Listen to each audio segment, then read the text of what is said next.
ਤੁਹਾਨੂੰ ਪਤਾ ਕਿ ਠੰਡ ਆ ਗਈ ਹੈ ਤੇ ਬਰਫ਼ ਵੀ ਪੈਣ ਲੱਗ ਪਈ ਹੈ।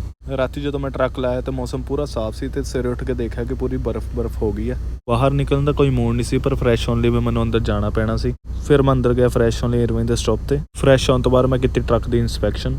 ਫਿਰ ਨਾਲ ਹੀ ਮੈਂ ਟਰੱਕ ਖਿੱਚਿਆ ਲੋਕੇਸ਼ਨ ਨੂੰ। ਅੱਗੇ ਜਾ ਕੇ ਲੱਗ ਚੁੱਕਿਆ ਸੀ ਜਾਮ, ਕਿਉਂਕਿ ਸਨੋ ਵਾਲੇ ਸੜਕ ਸਾਫ਼ ਕਰ ਰਹੇ ਸੀ। ਤੇ ਫਾਈਨਲੀ ਮੈਂ ਪਹੁੰਚ ਗਿਆ ਹੈਂਪਟਨ, ਜਿੱਥੇ ਮੈਂ ਕਰਨੀ ਸੀ ਡਿਲੀਵਰੀ ਹੋ ਗਈ ਸੀ ਡਨ। ਤੇ ਨਾਲ ਹੀ ਮੈਂ ਕਿਤੇ ਰੀਫਰ ਬੰਦ ਤੇ ਕਿਤੇ ਟ੍ਰੇਲਰ ਦੇ ਗੇਟ ਬੰਦ। ਡਿਲੀਵਰੀ ਤੋਂ ਬਾਅਦ ਮੈਂ ਸਿੱਧਾ ਗਿਆ ਇਰਵਿੰਗ ਦੇ ਟਰੱਕ ਸਟਾਪ ਤੇ। ਅੰਦਰੋਂ ਮੈਂ ਲੈ ਕੇ ਆਇਆ ਠੰਡਾ ਕੋਕ ਤੇ ਅੱਜ ਮੈਂ ਆਪਣੇ ਟਰੱਕ ਦੇ ਵਿੱਚ ਰੱਖਿਆ 에ਅਰ ਫਰਾਇਰ।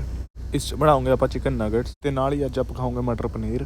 ਲੋ ਜੀ, ਆਪਣਾ ਡਿਨਰ ਹੋ ਗਿਆ ਰੈਡੀ। ਬਾਕੀ ਜੇ ਤੁਹਾਡਾ ਕੋਈ ਫਰੈਂਡ ਟਰੱਕ ਚਲਾਉਣਾ ਚਾਹੁੰਦਾ ਹੈ ਤੇ ਉਹਨੂੰ ਇਹ ਵੀਡੀਓ ਜ਼ਰੂਰ ਸ਼ੇਅਰ ਕਰਿਓ।